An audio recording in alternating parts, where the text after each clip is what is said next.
I'm heading the AVP Research Foundation, Coimbatore. For last 18 years, I'm associated with the vision of Padma Shri late Sri Krishna Kumar ji, and it has been a very fortunate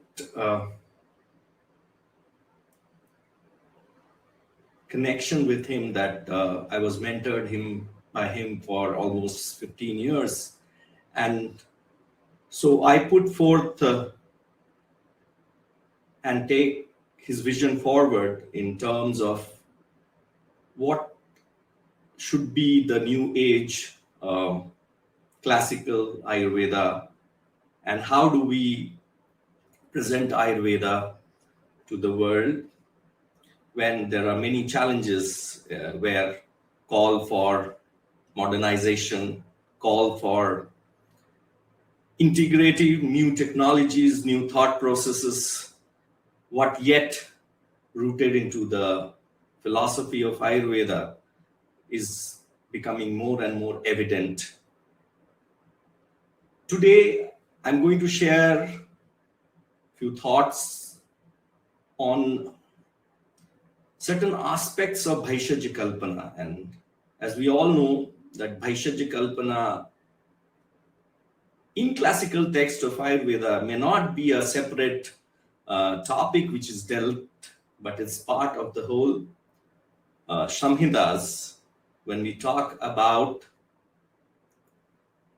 how the drugs should be delivered, how we do prayoga, or how the drugs are administered for effective use, both therapeutically as well as a nutritive aspect of it. So when you talk about Bhaishajya Kalpana, it does involve both ahara, or preparation which includes as a part of your diet, and aushadha, when it is also used as part of therapy regime. If we go to the whole genesis of this word Bhaishajya, so Bhaishajya is something which we say is basically weaved around the concept of dravya. So you cannot have a Bhaishajya, you cannot have a prayoga without aushadha or a dravya. And that's why the whole concept of Bhaishajya Kalpana has emanated out of the whole concept of dravya. And as we know that there are sthavara dravyas, jangama dravyas, and parthiva dravyas. What are the basic three forms of dravyas around us which are utilized in our Ayurveda for ahara or diet, or for any aushadha prayoga or the medications. So as we talk about sthavara, which we mean plant origin, animals, what we call is jangama dravya, and other metal and minerals, which we call as parthiva dravyas. Why this is important to understand that, because whether it is diet or it is medicine, we use these source of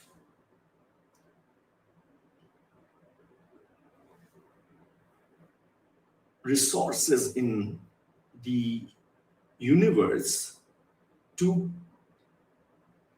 apply based on the principles of Samanya and Vishesha. So when we talk about when we customize a diet or we customize a therapy for an individual, the basic principle in Ayurveda we talk about is about Samanya and Vishesha. That means what is deficient or what is more than what is required, and then we apply the theory of opposites. And this basically serves as the conceptual background of Bhaishajya Kalpana and its application in Ayurveda.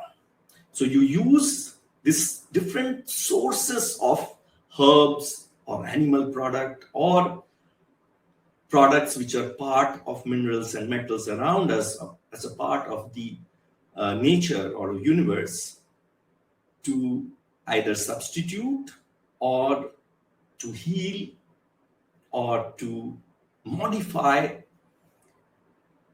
what we call as a systemic imbalance of dosha. Now, one of the major differences, what we talk about understanding of a dravya or a matter from a perspective of so-called new biomedical science or Ayurveda, is the basic principles of 5 elements, Panchamahabhuta, Tridosha, and then the same concept of 5 Mahabhuta or Panchamahabhuta extending into understanding the nature of these 3 forms of herbal remedies, what we call, or diet that source from the plant, animal, or from nature. We again try to reclassify these 3 forms of source of herbs or therapeutics in the principles of rasa, guna, virya, and vipaka, prabhava, and karma. Now, why this is very important? Because when we say something is Ayurvedic or something which is pegged into, rooted into the thought process of Ayurveda, unless and until we are not conceptually clear about the efficacy of a formulation from a perspective of Tridosha in a human, complex human body, based on the principles of Ayurvedic pharmacology of the Raviguna, that is Rasa Guna Virya Vipaka, or what we say called as Rasa Panchaka, often we are labeled as un-Ayurvedic. So, setting the pretext that what becomes Ayurvedic, these 2 essential factors are important to understand the synergism of the complexity of the herbal formulation or diet which we give, and at the same time how these complex synergistic formulation or diet works in another complex system which is highly unpredictable, very complex, very adaptive, and very much interconnected. A lot of network of activities keep on happening in our human body, which is not a linear model, it's a dynamic model.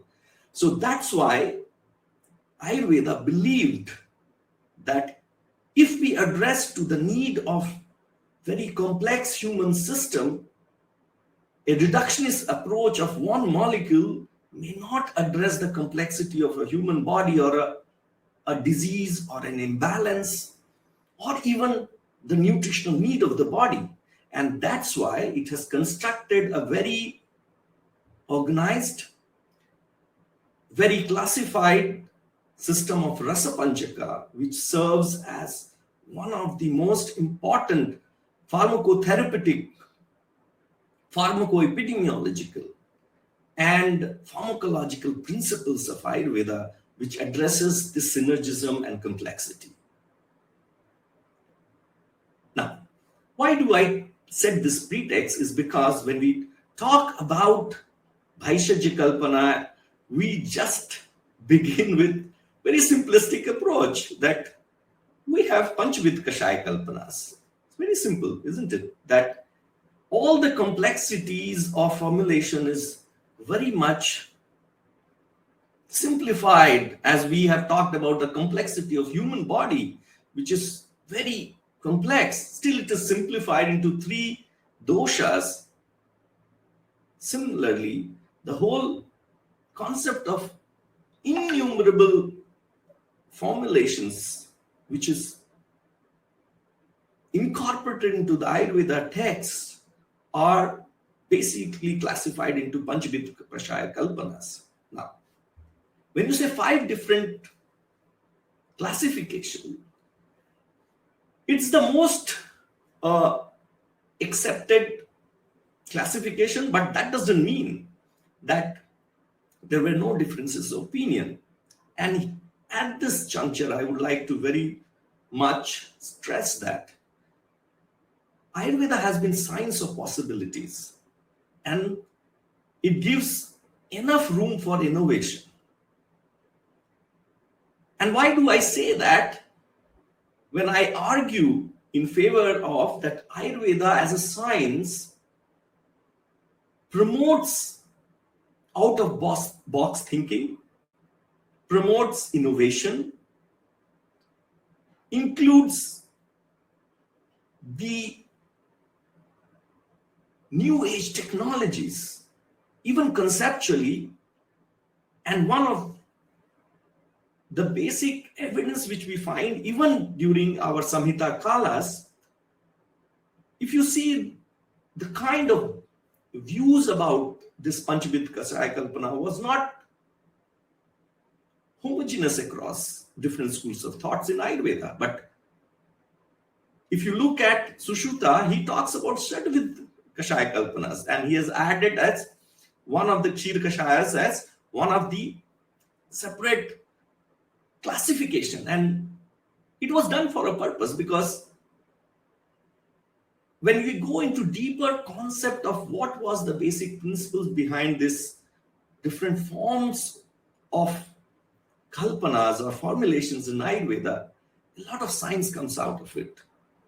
I would like to also take an opportunity here to state that Kashyapa even proposed Saptavidha Kashaya Kalpanas, where Churna, Shita, Swarasa, Madhya, Phanta, Kalka, Kwatha, he talks about it. So what is evident in our classical texts or different thought processes of Ayurveda is there were enough room for innovation and disagreement, and also confluence and agreement at the same time.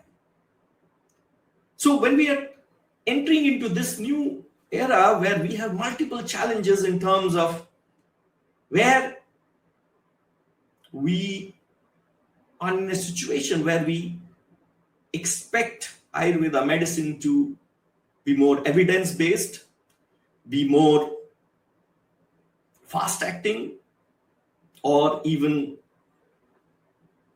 talk about probable mechanism of activity. These were the same questions even posed in the olden texts. And if you go through the whole Charak Samhita or any other Samhitas, which are basically in the format of a discussion where several authors, acharyas, scholars put forth their view, and then it is moderated, and then a consensus is built.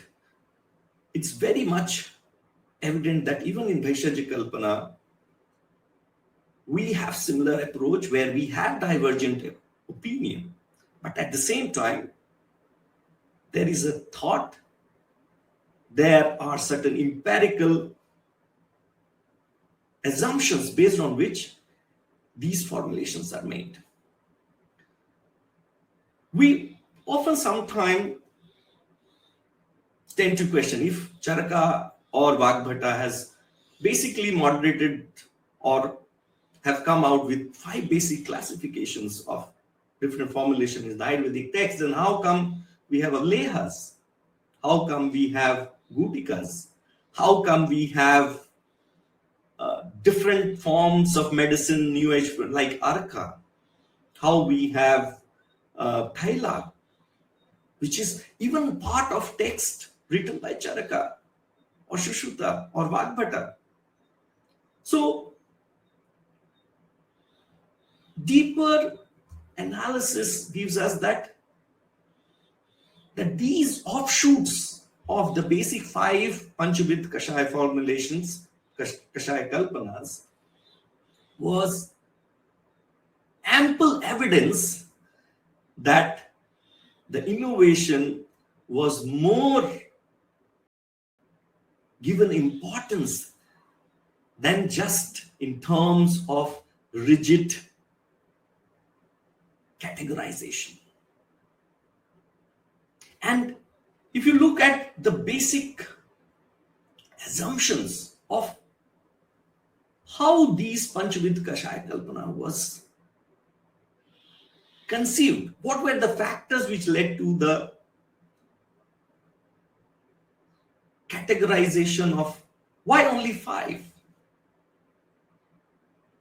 And if you go through more recent texts of Sarangadhara, the whole discussion on Bhaishajya Kalpana, which is one of the Lagutrais said to be as a pioneer in Bhaishajya Kalpana, the text, he himself starts with discussion on Sushka Ardra Grahya Niyam. That means, what are the herbs which has to be taken fresh and what are the herbs which has to be taken dry? So, one of the first key assumptions or key principles of Bhaishajya Kalpana was built around the nature of raw material, whether a raw material has to be used fresh. Like, for example, when you talk about asavas, it's one of the fantastic reference of biotechnology in Ayurveda. And if we all remember Ayaskriti or Lodrasavam or Ashwagandharishtam or Balarishtam, it has a long lineage of use. Even Sushruta has talked about Ayaskriti, and where it's a kind of Asava Kalpana, where the fresh juice is used.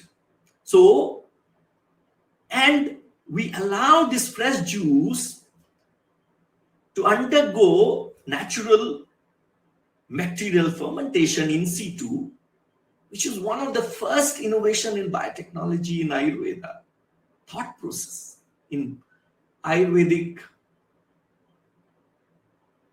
formulation. Why? Today we all debate, oh God, when we take hydroethanolic extract, that is Arishta and Asava equivalent. No, that means we have neither understood Ayurveda nor we understand the modern extraction methodologies. And this is where a lot of serious debate has to happen as to when you understand the basic concept behind, that means you have a substrata, which is either a water extract, which is Kashaya Kalpana, which is undergoing a bacterial fermentation through natural process. It yields to arishtas with a metabolite which is totally different to that of what would have been in Kashaya. And there has been a lot of good research of late done in Calicut University, where they fingerprinted the Kashaya, and the same Kashaya, when it was fermented into arishtas, they found totally different profile. What it proves? That this kind of in situ digestion, that means the changes which generally happens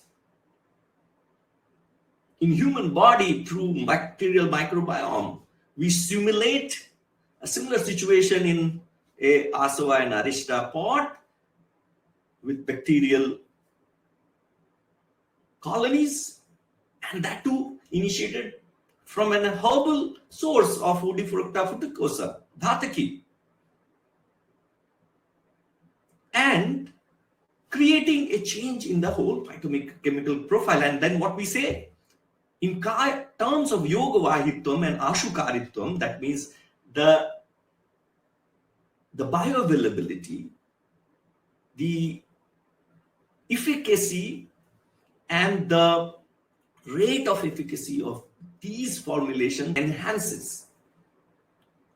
Means the secondary metabolites would be easily available for your blood circulation when you give the same combination in form of Arishta and Asava. And if you go through the whole basic text of Vagbhata and he talks about Shodhanadi Grana, at the end, Acharya very explicitly states that I am just narrating these ganas, but the clinical usage is entirely dependent on the yukti of the Vaidyas, whether it has to be given in Churna, Kashaya, Arishta, Asava, or Ghrita or a Taila form.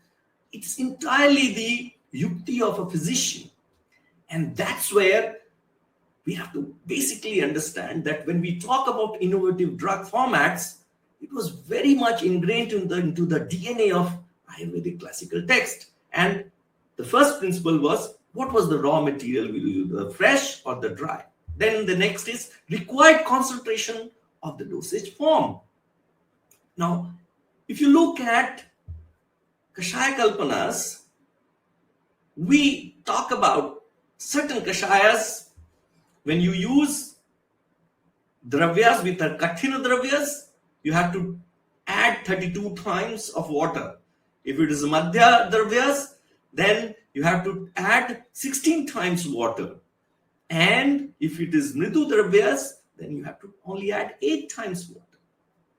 And then what he says, then you have to reduce it to a certain proportion, means based on how difficult it is to absorb or extract the principles, therapeutic principles from these herbs or animal origin substances or other source of therapeutic actives. We gave enough time. So when you increase the volume, ultimately we subject to a longer period of extraction. Now, so the dose and the concentration which we want to achieve will also depend on the time. And that's why the volume changed based on the kind of raw materials we are adding to it. Then the next thing is solubility of the therapeutic useful component of the plant. If you look at the whole kalpana of Ghrita, Kshirkasham, now you will be very surprised why Sushruta talked about Kshirkasham as a separate group. I think it was one of the most important message that when you use any plant material, and now we know from a modern phytochemical perspective that there are broadly 3 categories of solvents or herbal therapeutically active components in this world. The first, which is polar, that means which dissolves in the water. Then you have bipolar, which dissolves both in water and partially in oil soluble. And then we have a non-polar component of oil solubility. Now, when you talk about this solubility, Kshira is a unique example of a emulsion. What is emulsion? Kshira, and just imagine the first food what we have, or the first diet which we have when we come to this world, when we are born, is your mother's milk. And your mother milk is said to be as one of the most balanced diet what you can have. And it is an emulsion which has water, which has fat, which has proteins, which has other micronutrients which is required for your survival and also conditioning your gut microbiome and then initiate all the necessary metabolic process necessary for your survival and growth. And Kshir Kashayam is an example where you have water, where all the water soluble particle is also absorbed from the dravya. Then you have oil emulsions in this kshira, fat, which is also absorbed by the oil soluble components are absorbed by kshira from this herb. So if the herb has a spectrum of therapeutic principles to be absorbed, you need to use different substrata. And we need to understand that whether the actives are more in a particular combination to be extracted in form of oil or in form of water, choice is yours. That's why when you talk about Churna Kalpana, one of the Panch with Kashaya Kalpanas, you are talking about both spectrum, polar and non-polar spectrum, which are both fat soluble and water soluble. But when you're talking about Kashaya Kalpana, we are more concentrating on water soluble aspect. But then when you talk about Arishta, we go to a next level of specialization where this water soluble primary metabolites, we call from a modern pharmacological perspective, is bacterially transformed through in situ fermentation and create secondary metabolite, which gives a different kind of active metabolites, which is more effective for bioavailability and end organ efficacy. Now, all this perspective, what we today give a modern terminology, is basically ingrained into the Ayurvedic thought process. So it would be very myopic discussion when we talk about that innovation is only Ayurvedic when we stick to Panchvid Kashaya Kalpanas. But when you see the whole application of Panchvid Kashaya Kalpanas, that the whole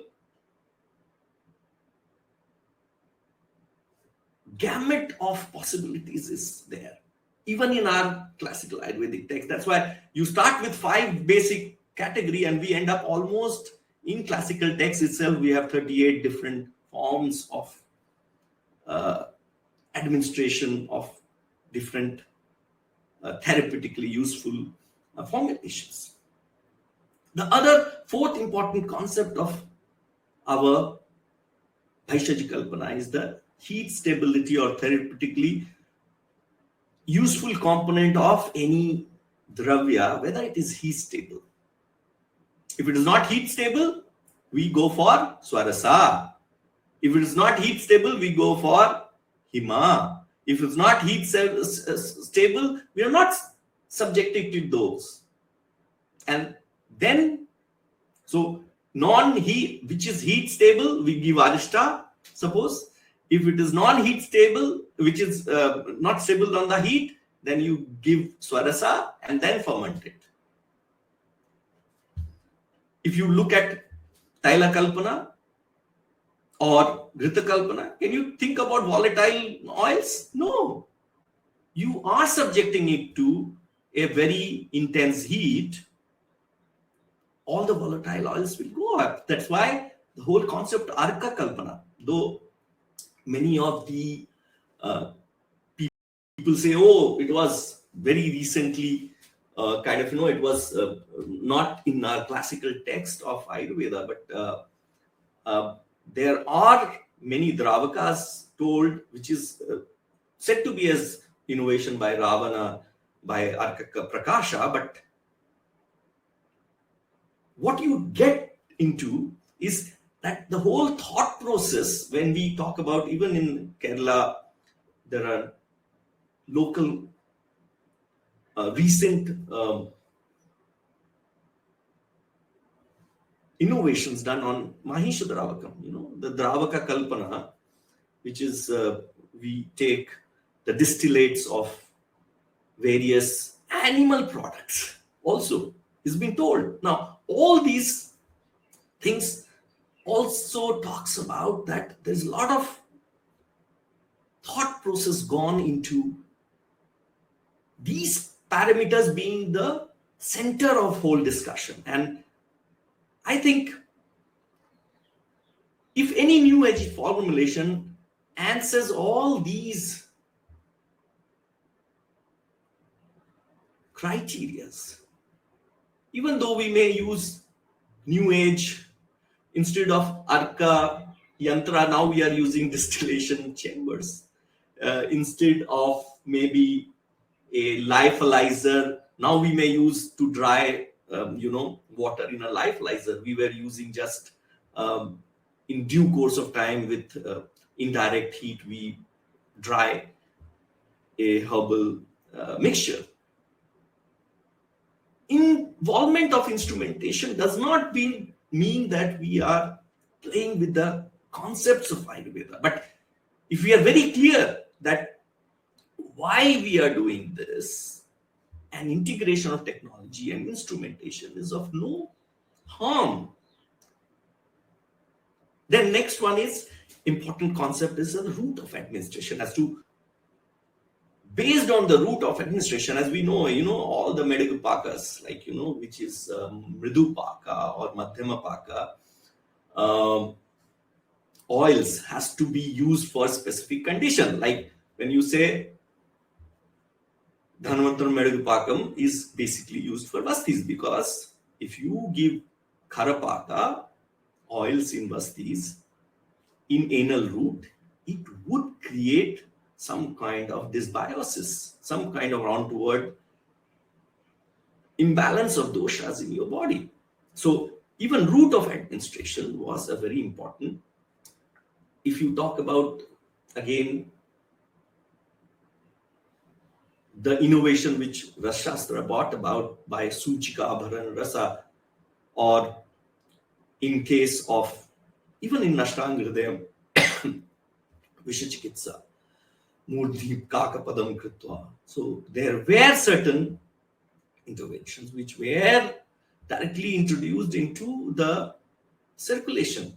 Now, route of administration and what is important, effective, therapeutically effective actives are important. When we talk actives, doesn't mean it's non-Ayurvedic. Actives is actives. That dravya, in that dravya, what is the most important sara of that, which is therapeutically having the prabhava or guna or karma with a specific rasa panchaka.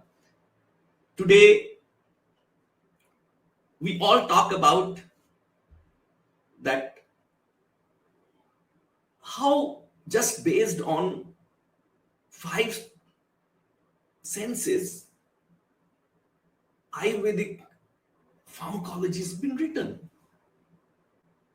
Based on taste, based on other perceptions of 5 senses, we can predict the activity of a particular formulation or a dravya. And this is one of the biggest innovation which Ayurveda has contributed to the world, because today, even in modern pharmacology or formulation industry, people use what we call is sensory evaluation. But what it is used today, it's just to standardize. How? That you use your 5 senses and then they put some gadgets of EEG, MRI. There has been a lot of new age innovation which has been integrated with this 5 sense evaluation. Even in modern food industry or in herbal industry, they use these 5 senses, or call a sensory approach to sensory analysis in food and diet products. What they use in application is basically, first is to understand the consumer satisfaction from a perspective of their taste, appearance, smell, and texture. But Ayurveda gives a totally different dimension as to, even based on these experiences, can we predict the therapeutic aspect of these formulations? And this is one of the innovation which we can add to even so-called new 5 sensory organ based discovery of different diets and other things. So that's why we talk about that when you have Panchendriya Pariksha, when you do 5 sensory or examination, based on that, and if you talk about Shad Rasas, basically, how do we decide the Shad Rasa? Is based on how, when you interact this dravya or this herb or animal product or any other parthiv jangam dravyas, even for Rashastra, for zinc, for iron, there is Rasaguna Virupaka. Means each and everything undergoes this 5 sensory evaluation, and then we create the whole algorithm of how this can be therapeutically effective with specific dosha, dhatu, organs or angas.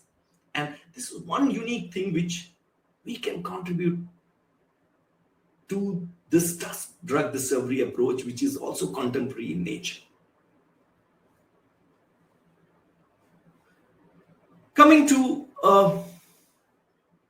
the 6th important point which I wanted to highlight is, whenever we decide the form of drug delivery, one of the most important part again is shelf-life of prepared dosage.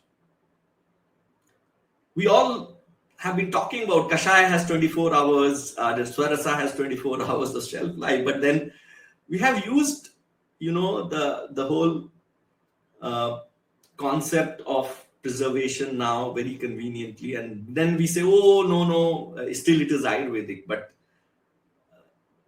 that cannot be a hypocrisy. Let us understand that a fresh kashayam is a fresh kashayam, and when we preserve it for longer time with certain concentration which is more than, still to keep the dilution, we again add with this. So we have innovated. It's not that we have not innovated with the whole industrialization even happening into the Ayurvedic practices, where single Vaidya pharmacy is no more largely followed. But yes, we have institution which still sticks to that norm, but then where at large the industry uses a more industrial format of pharmaceutical supply chain, we have made these compromises.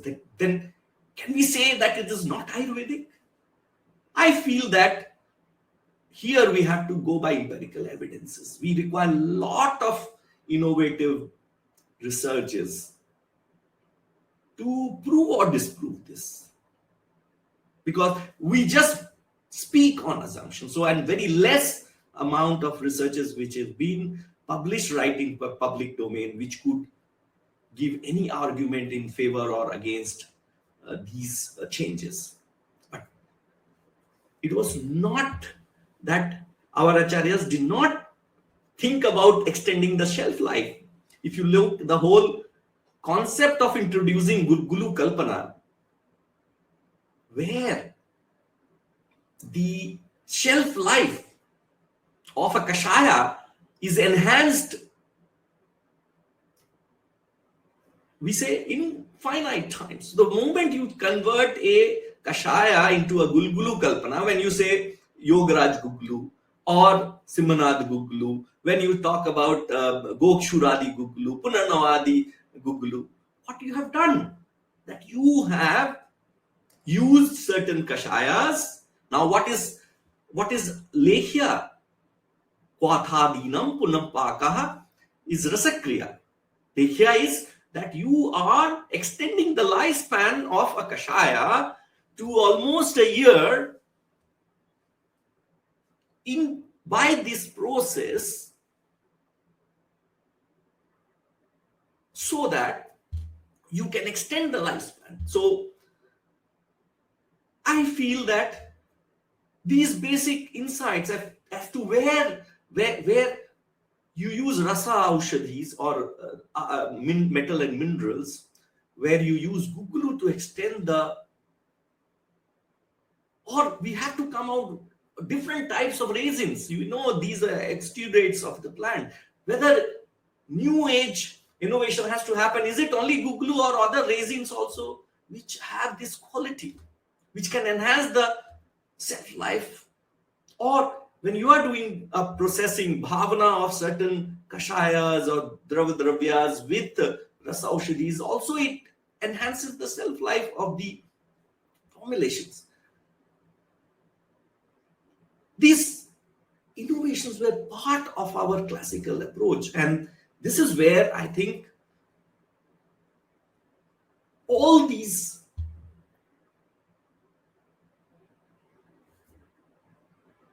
instances in our classical texts of Ayurveda, whether it is Brihattari or Laghutrais, talks that we had no cap on innovation, we had no cap on intellectual pursuit, provided we are within the realm of basic principles of Ayurveda. Now, sometimes we become too myopic. What is the basic principles of Ayurveda? But what is important is, this is where we have to integrate the empirical thinking of the pramanas. We just make statements these days just based on our presumptions, and tarka based on, not based on panchavya vakya. We just make swarthanumana. We don't deal in pararthanumana kind of observation, and that is where the whole evidence building, empirical evidence has to be put forth. New researches has to be designed, addressing or adhering to the basic concepts of Ayurveda. At the same time, we should have Vipulamati. We should think from a larger perspective. And if it suffices the need of the modern standardization, new drug delivery format, but yet pegged into the whole concepts of Ayurveda, I don't think there is any doubt that the new age formulations cannot happen in Ayurveda. A pill, when you convert a hand roll pill into a tablet which is punched, that should not be a debate. In fact, at AVP, we have been, doing all the processes many a time, because I've been involved in where we still believe in hand rolling has an effect. What we have been trying to do is standardize is that the process up to hand rolling, we try to do the same way, and then we punch it. That doesn't mean that we have not followed Ayurveda.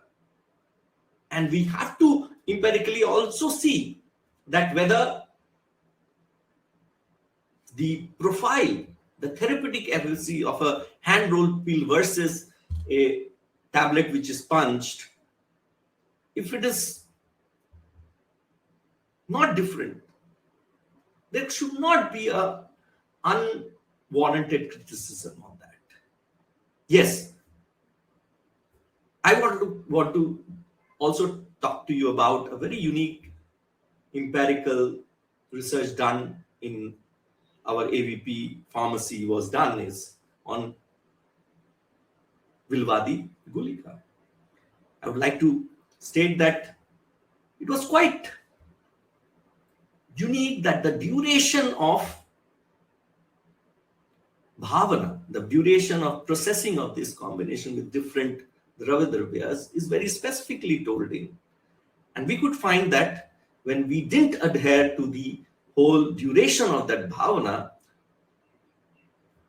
the unique bacterial flora which formed based on the classical references was absent when we did not follow. That means if there is some empirical reason behind processing, if you do not adhere to such standard operating process told in our Shastras, we definitely compromise.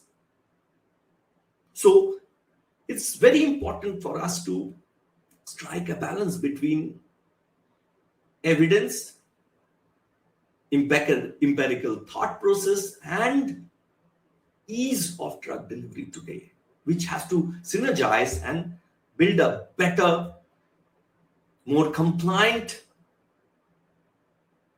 world for Ayurveda.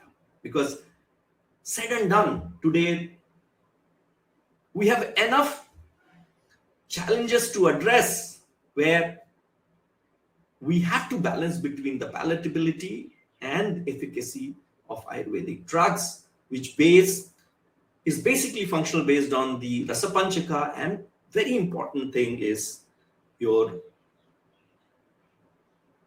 3 avasthapaka, which happens in Koshtha and Vipaka of the drug.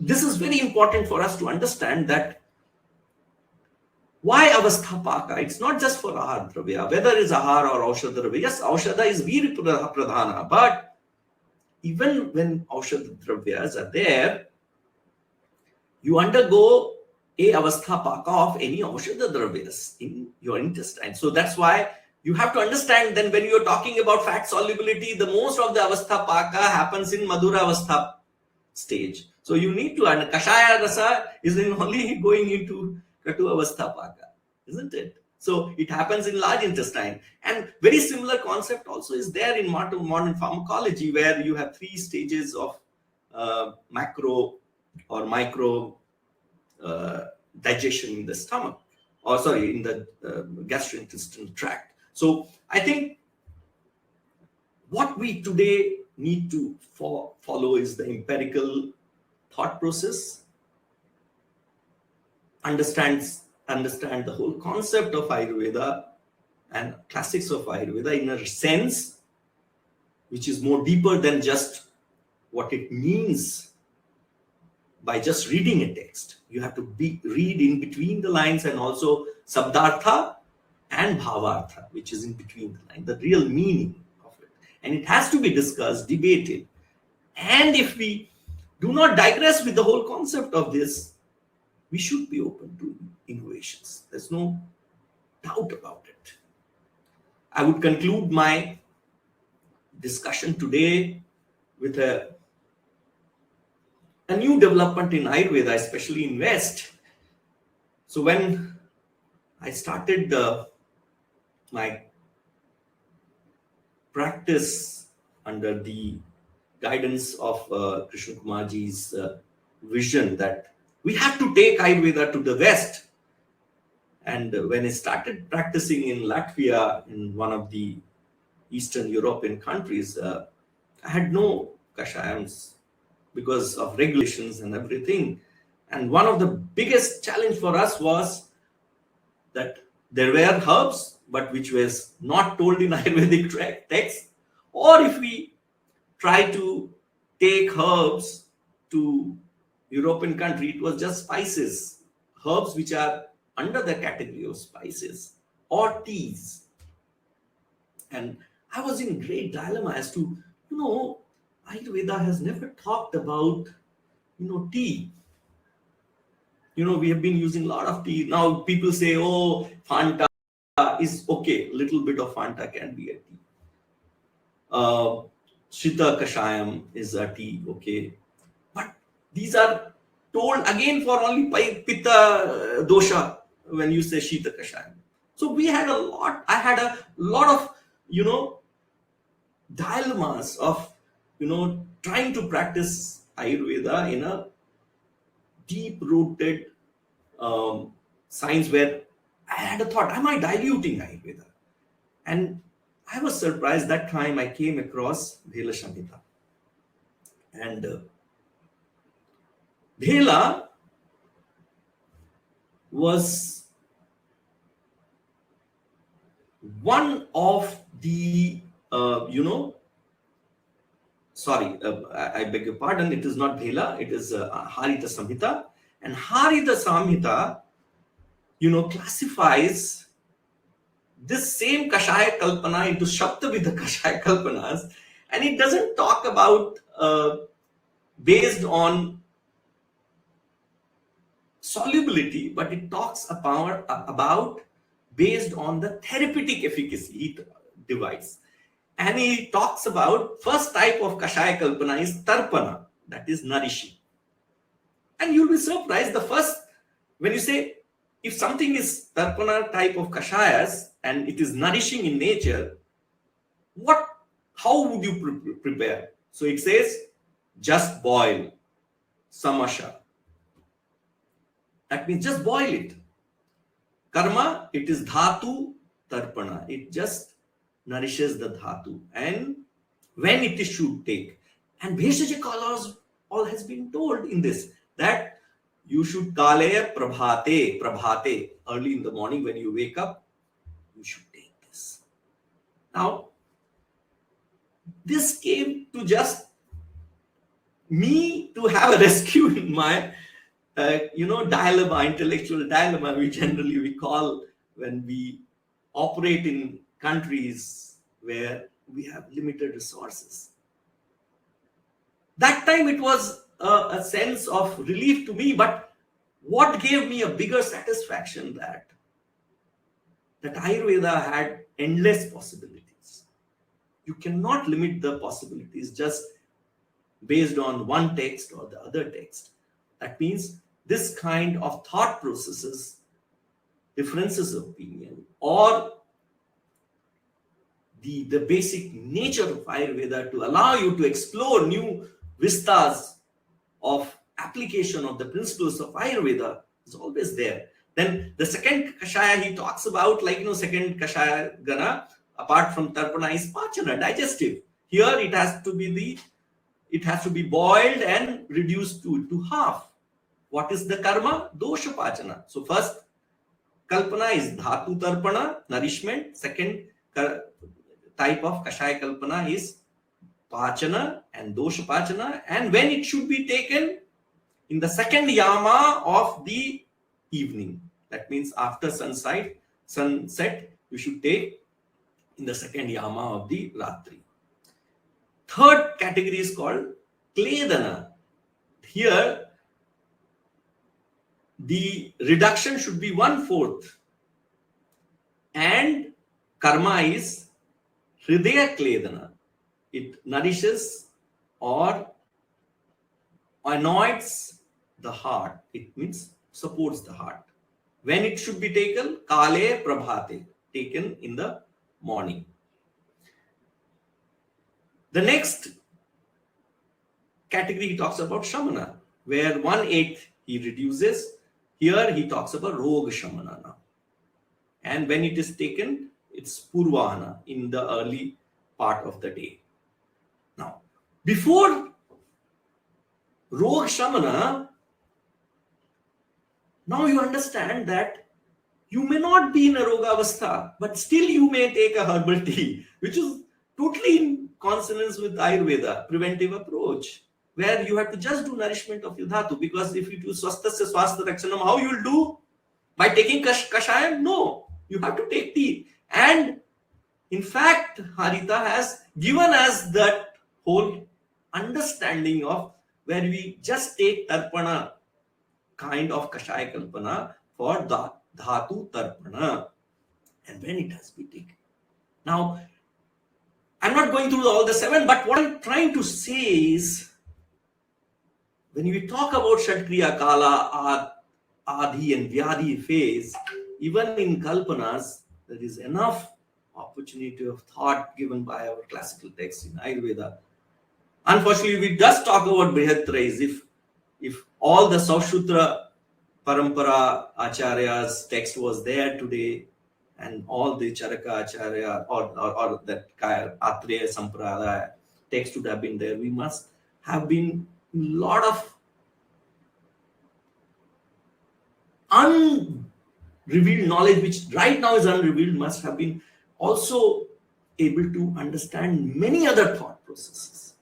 So, with these words, I just want to conclude my deliberations today is, when we talk about new age formulations, where we talk about nanotechnology, we talk about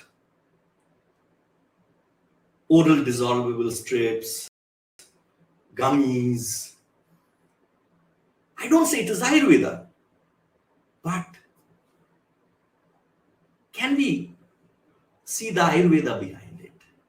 Can we understand the concepts of Panchvid Kashaya Kalpana, and can we ingrain this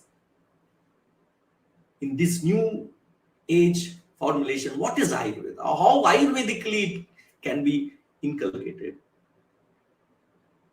We should not be close to such opportunities in business. So, I would like to again thank the organizers of the event. I would like to thank Kumar ji.